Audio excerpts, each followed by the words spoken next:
Alors la question maintenant, c'est quels sont les thèmes du 4 à la suite de ce jeudi 22 novembre qu'on vous a préparé avec amour. Bien sûr, je parle là de tous les rédacteurs et rédactrices de Questions pour un champion que je salue, qui font un boulot formidable. Thème, femmes pionnières aux États-Unis. Dédicace d'auteurs célèbres. Chanteurs dans les fictions télé. Le dernier thème, c'est bien entendu le thème mystère, vous le savez. Notre quatrième thème, Samy, premier qualifié, a le choix entre ces 4 thèmes. Samy. Je vais prendre les chanteurs dans les fictions télé. Sans hésitation, Samy. Les chanteurs dans les fictions télé. Parce qu'avec tout ce que vous faites, chercheur en statistiques, le sport, tout ça, vous avez même le temps de regarder la télé. J'aime bien les séries télé. Vous aimez bien les séries. Bon, Samy, voyageur aussi. Aussi, ouais. Puis alors parfois avec des mésaventures, c'est ça qui est bien aussi dans les voyages. C'est super. Ce sont les surprises. Oui. Alors un jour, vous étiez en Italie, je crois. C'est ça. Et vous vouliez vous rendre à Nice. C'est ça. Et là, il se passe un truc tout bizarre. C'est que il n'y avait pas encore de smartphone à l'époque. Ouais. Enfin, il n'y avait pas encore Internet en Europe. Et donc, je vais à la réception pour demander un billet pour Nice. Ils me donnent les prix, c'est trop cher. Alors, on essaye Marseille, c'est trop loin. Et puis, je demande s'il n'y a pas Monaco. Donc, ils me prennent un billet pour Monaco. Ah, c'est à côté. C'est à côté. Oui. Donc, je prends Monaco. Je vais à l'aéroport, je prends mon billet, mon avion pour Monaco. Sauf qu'en italien, Monaco, ça veut dire Munich. Vous vous êtes retrouvé Du coup, je me suis retrouvé Munich. en Allemagne aussi. Alors, c'est un peu plus loin. C'est un peu plus loin, mais ça m'a donné l'occasion de visiter. Qu'est-ce que vous avez fait du coup? Je suis resté 2 jours, le temps de trouver un truc pas cher. Et puis pour profiter aussi. Pas cher. Ah, oui, j'ai profité un peu, j'ai visité. Vous avez fait contre mauvaise fortune, bon cœur. C'est ça. Bien joué. Voyage tout de suite maintenant dans ce thème avec vous aussi, avec ces chanteurs dans les fictions télé. Écoutez bien chaque mot de la question. Samy, êtes-vous prêt? Je suis prêt. Top, quelle chanteuse surnommée la muse de Saint-Germain-des-Prés a joué en 1965 dans le feuilleton Belphégor? Je passe. Dans quelle série, avec Don Johnson dans le rôle d'un policier en poste en Floride, Phil Collins a-t-il incarné Phil Mayhew? Don Johnson. Floride. Miami Vice. En 2011, quelle chanteuse française de R&B a incarné le personnage de Amal dans un épisode de la série Affaires étrangères? Chanteuse française. Je passe. Depuis 2015, dans quelle série évoquant le monde de la production discographique, Snoop Dogg, Mary J. Blige ou Courtney Love ont-ils tourné? Atlanta. Quelle chanteuse colombienne a joué son propre rôle dans un épisode de la série Ugly Betty? Shakira. Oui. Quel chanteur de son véritable nom, Gaston Grenacia, a interprété le rôle titre du téléfilm Monsieur Molina, diffusé sur France 3? Alors c'est un chanteur, son véritable nom c'est Gaston Grenacia. Alors ça, je pense que peu de gens connaissent son... Ah, Thierry? C'est Enrico Oh, Macias. bravo. Qui? Bravo, mesdames, messieurs. Enrico Macias. Enrico Macias. Alors, Samy, vous m'avez donné 2 bonnes réponses, mais qui ne se sont pas enchaînées. La chanteuse colombienne que nous cherchions, chanteuse colombienne, on pense, et vous aviez raison, à Shakira. Ça a mis un peu de temps, mais vous l'avez retrouvé. Don Johnson, la Floride, le policier, Miami Vice, 2 flics à Miami, en version française. La série que vous connaissez peut-être, qui évoque le monde de la production discographique avec des acteurs, des guest stars de choix, Snoop Dogg, Mary J. Blige, Courtney Love, c'est Empire. Ouais, oui. Empire en français, Empire. La chanteuse française qu'on cherchait, qui a joué dans la série Affaires étrangères, qui a fait une apparition, c'est Amel Bent. Et puis, la chanteuse qu'on surnommait la muse de Saint-Germain-des-Prés, Thierry Pascal. Juliette Gréco. C'est Juliette Gréco, tout à fait. Samy, rien n'est joué, mais ça va dépendre de Thierry Pascal. 1 point.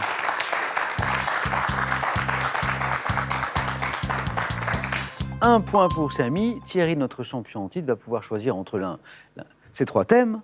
Femmes pionnières aux États-Unis, dédicace d'auteurs célèbres ou ceux qui se cachent derrière ce soir notre thème mystère. Je prends des femmes pionnières. Les femmes pionnières. Thierry.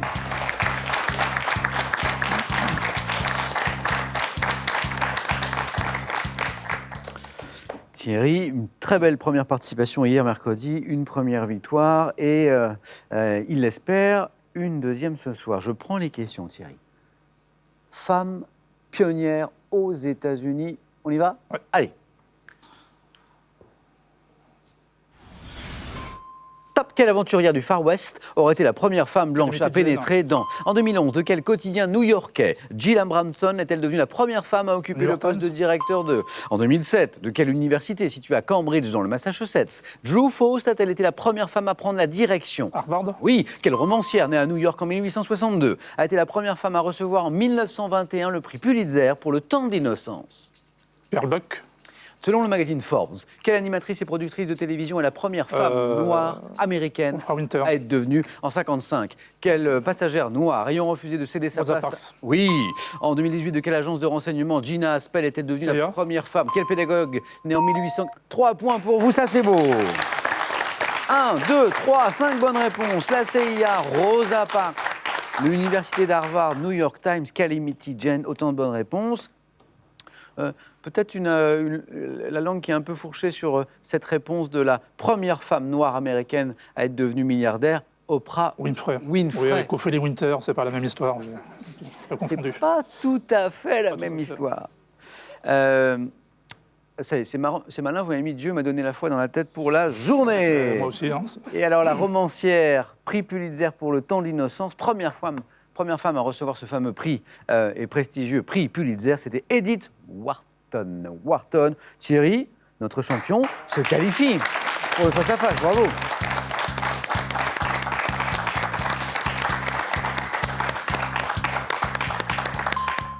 Eh bien, Pascal va choisir entre l'un de ces deux thèmes. Toujours le thème mystère, il est toujours là. Et on a aussi les dédicaces d'auteurs célèbres.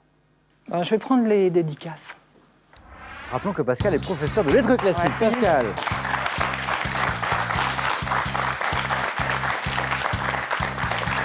C'est plutôt bien que Samy et Thierry vous les laissez finalement. Si vous aviez été en tête, première qualifiée, c'est peut-être le thème que vous auriez Je choisi. pense. Hein, c'est ça. Je hein. pense. Donc c'est bien. J'ai Ça, un c'est peu la bien. pression, mais enfin bon. Non, on l'oublie la pression, on l'oublie. Pascal, vous chantez Oui. depuis Très longtemps, une ouais. quinzaine d'années, je Ah crois, oui. dans une chorale dont je salue les membres, Mélie Mélodie, hein, c'est ça, on est à Montigny-les-Messes. Et alors vous êtes, expliquez-nous ce que c'est d'ailleurs, chef du pupitre des Altis. Qu'est-ce qu'un chef de pupitre? C'est quelqu'un qui va un petit peu aider les altis à apprendre leur voix avant qu'on ait tout le cœur, avant que tout le cœur se mette à chanter. Ça permet déjà de dégrossir un peu les choses. C'est toujours difficile un petit peu la voix d'alti parce qu'on n'a jamais la mélodie, Oui, ah oui. pratiquement jamais, donc c'est toujours un peu compliqué. Ah, Et donc on a besoin de répéter quand même pas mal. Donc je les aide à répéter, je les salue d'ailleurs toutes. donc avant même d'être avec la chorale réunie, il y a ce travail. Voilà, c'est ça, juste avant. Très bien. Merci pour cette explication, Pascal. Et maintenant, on va jouer avec... on est un peu sur l'un de vos thèmes de prédilection, là, la littérature, et c'est dédicaces d'auteurs célèbres. On y va? Allez. Au moins une bonne réponse et vous êtes dans la course. Top en 1897, quel écrivain dédie sa pièce Cyrano de Bergerac à son Constant. interprète principal? En 1939, quel écrivain dédie à Henri Guillaumet, son collègue de l'Aéropostale, son roman Terre des Hommes? Saint-Exupéry. En 1643, quel poète dramatique a dédié sa tragédie Cinna à Monsieur de Montauron, un financier connu pour sa générosité? Corneille. Oui. Quel poète latin de l'Antiquité a dédié son recueil intitulé Ode à son ami et protecteur Horace. Mécène? Vous m'avez dit? Horace. C'est un 4 à la suite. Pascal. Alors, de deux choses l'une, Pascal. Ou le stress qu'on évoquait à l'instant s'est dissous, a disparu, ou alors c'était un bon stress, celui qui aide à mobiliser ses connaissances. Voilà, un peu les deux. En tout cas, magnifique. On peut l'applaudir, Pascal. Hein, Horace, Corneille, Pierre Corneille, Antoine de Saint-Exupéry, Edmond Rostand, c'est un 4 à la suite. Bon, Samy, le thème vous a pas réussi. Ah, sur quoi, les séries. échec total. Vous attendiez peut-être, violent. non mais vous attendiez peut-être à des séries plus récentes. Plus récente. C'est vrai qu'à Question pour un champion, Oui, bien sûr. eh bien, on visite toutes les époques de l'histoire, bien entendu. Samy, ça a été un plaisir. moi aussi. Belle première participation. Bon retour à Genève. Merci. J'en profite pour saluer tous nos amis suisses qui nous regardent parce que je sais que vous êtes nombreux. Un grand merci. Et nombreux à venir jouer aussi, à passer des sélections. Ça nous fait bien plaisir. Samy, un cadeau pour vous. EasyClean a le plaisir de vous offrir son robot lave-vitre Obot V2. Fini la corvée des vitres et bonjour les bons moments. Golf, rugby, foot, des moments forts au grand nom de ces sports. Voici de quoi combler vos appétits de sportifs. Et avec les chroniques du Tour de France, découvrez tous les dessous de cette course mythique. Le face-à-face dans un instant. Je m'attends à un bout face-à-face, mais d'abord, je vais vous faire jouer à la maison, toujours pour gagner 5 000 €. Et j'ai une nouvelle question, avec un tirage au sort dans quelques minutes. Attention, donc c'est maintenant qu'il faut jouer avec cette nouvelle question. Dans quel pays, on parlait de voyage ensemble tout à l'heure, dans quel pays peut-on visiter l'Acropole? 1, la Grèce. 2, la Grande-Bretagne. Bonne réponse, 3243 pour le téléphone par SMS. 1 ou 2 au 7 10 20, tirage au sort dans quelques minutes. Les amis, parmi les bonnes réponses, qui va l'emporter ce soir? Thierry pour la deuxième fois, Pascal pour la première fois. Réponse dans quelques secondes. À tout de suite, ici sur France 3.